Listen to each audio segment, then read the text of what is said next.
Okay, in today's notes, we're going to be talking about independent and dependent variables. So, at the top right here in this blank space, you can put that the input is the independent variable.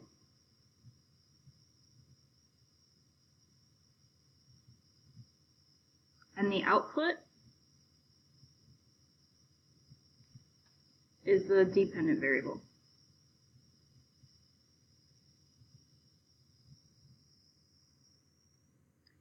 And something to keep in mind, let me find a pen here. The dependent variable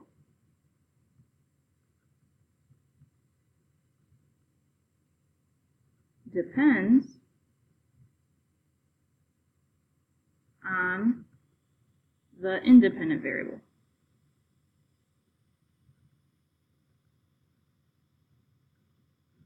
And I believe you talked about this last year in your math class or even possibly your science class. We're going to be doing 3 examples of modeling functions and identifying the independent and dependent variables. So let's look at our first example. It says a lawyer's fee is $180 per hour for his services. How much does the lawyer charge for 5 hours? And I know you know how to multiply 180 times 5, but we actually have to write the function. And we are using function notation, which is like f of x, f of z, f of whatever. So let's fill in the blanks here. It says the service fee for the lawyer depends on how many hours he works. So that means the dependent or the range or the output would be the fee. So how much you pay him for being your lawyer. And then the independent or the domain or the input, this is the number of hours. So the amount of hours he works for you. So then let's make an equation with function notation. So instead of f of x, I'm going to use f of h. H is for the hours right here. So f of h equals 180 times h, which is the amount of hours he works. Now we substitute in the 5 for both of the h's. So f of 5 equals 180 times 5. So then 5 hours of work costs, if you do 180 times 5, you'll see that it's $900 for working just 5 hours. Okay, let's look at another example. Let's see, the admission fee at a carnival is $9. Each ride costs $1.75. How much does it cost to go to the carnival and then go on 12 rides? So you have to pay the $9 just to get into the carnival, and each ride you decide to go on is $1.75. And it looks like you're going to go on 12 of them. So the blank depends on the blank plus $9 admission. So that means the total cost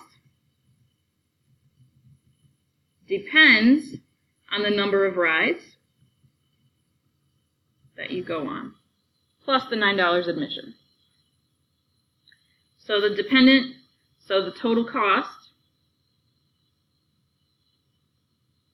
depends on the number of rides. So now in this little blank right here, let R, that's an R, not a V, sorry. Let R represent the number of rides.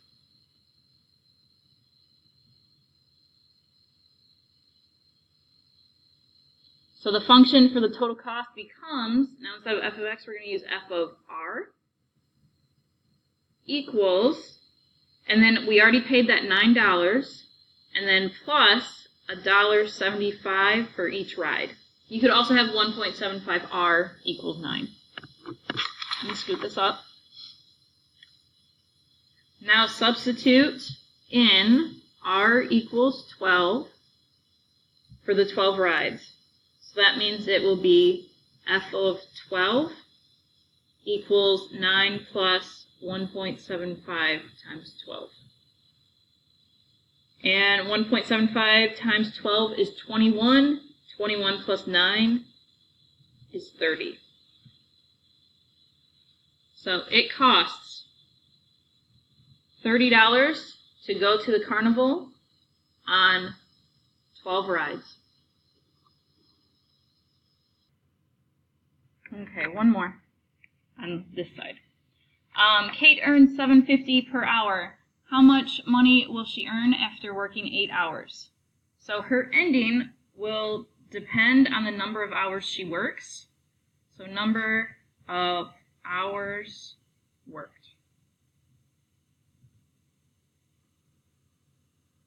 So her earnings depend on the number of hours.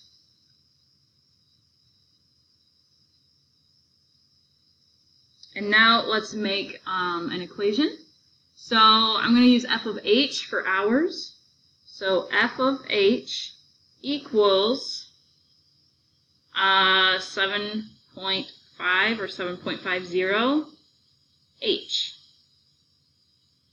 Now I'm going to substitute in that 8 from right here. I'm going to substitute in the 8 for both of the h's. So f of 8 equals 750 times 8.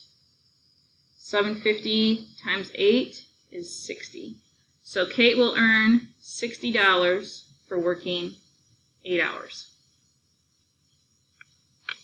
Okay, so that's it for those examples. If you go over to the back now, we're going to have to determine reasonable domain and range for ones like this.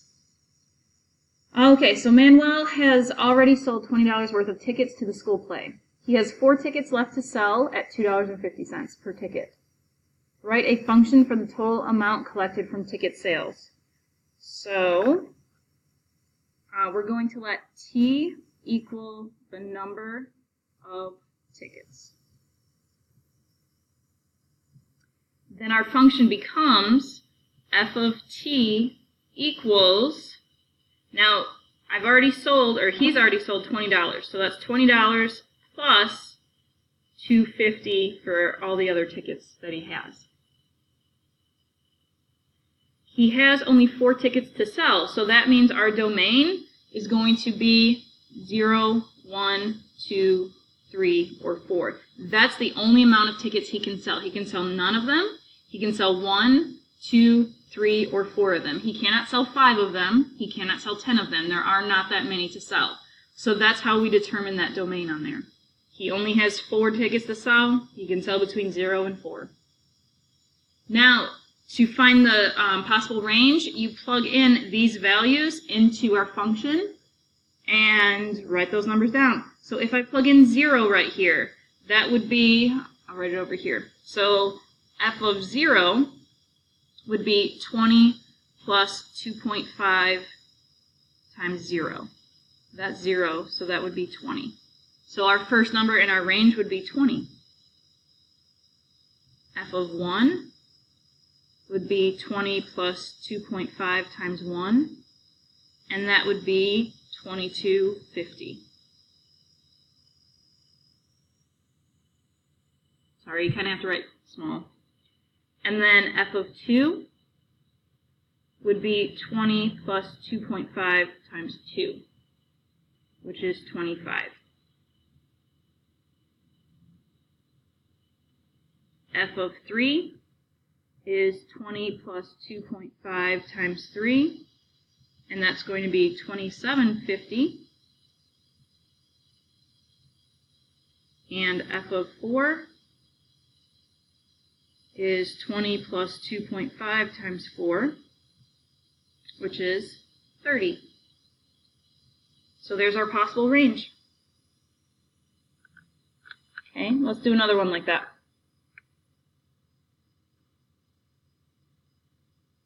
A telephone company charges 25 cents per minute for the first 5 minutes of a call plus 45 cents connection fee per call.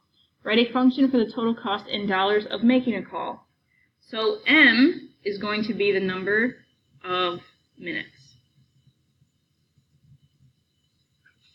Okay?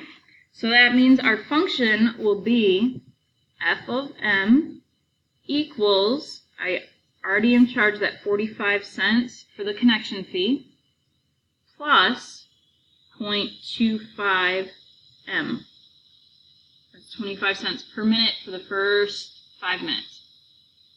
The charges are only when a call is made, so a reasonable domain is, it's for the first 5 minutes, so they'll charge you for 1 minute, 2 minutes, 3, 4, or 5. They're not going to charge you for 0 minute phone call, and it doesn't go above 5. Now to find the range, again we plug in 1, 2, 3, 4, 5 for the m. So f of 1 is going to be 0.45 plus 0.25 times 1. And this is going to be 0.70, so 70 cents. Okay? F of 2 is going to be 0.45 plus 0.25 times 2. And that is 95 cents.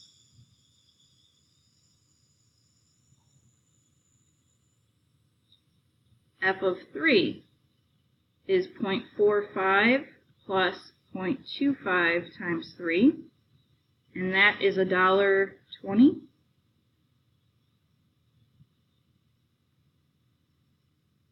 F of 4 is 0.45 plus 0.25 times 4, and that is $1.45. And f of 5 is 0.45 plus 0.25 times 5. And that is $1.70. Okay, so you do have a few of those on your assignment today. One more thing that we need to cover, we need to graph one of these. So this is kind of like a continuation of yesterday's stuff and on Tuesdays. So for this one, it says, now let's build a graph based on a situation. So as I'm reading this, I'm just going to plot the points on the graph. So it says a bathtub is being filled with water. After 10 minutes, there are 75 quarts of water in the tub. So 10 minutes, 75 quarts. So from 0 to 10, it was filling. Okay. And then someone accidentally pulls the drain plug while the water is still running, and the tub begins to empty. So now it's going down. The tub loses 15 quarts in 5 minutes. So at 15 minutes, it's gone down 15. So now it's down here.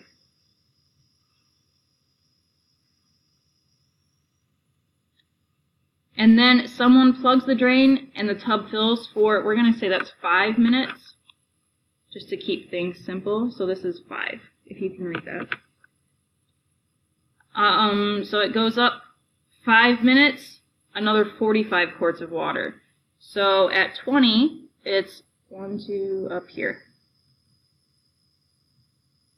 And I probably should have gotten a ruler for this, but oh well. Let's see, after a 15-minute bath, the person gets out and pulls the drain plug, and I'm going to say it takes 10 minutes for the tub to drain. So they took a bath for 15 minutes, so it just stayed the same. 5, 10, 15. So right here it stays the same, and then it starts to drain. It takes 10 minutes for it to empty. So we're at 35, here's 45. So there's my graph. Okay, so the graph is either discrete or continuous. And this one is continuous because it's connected with a line. If it was discrete, it would just be dots. And this one is not discrete because there are many different levels of water in the tub. So this one is continuous.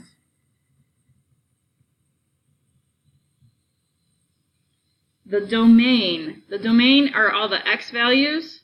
So it's between 0 and 45. So 0 is less than or equal to, let's say t for time. And that's less than or equal to 45.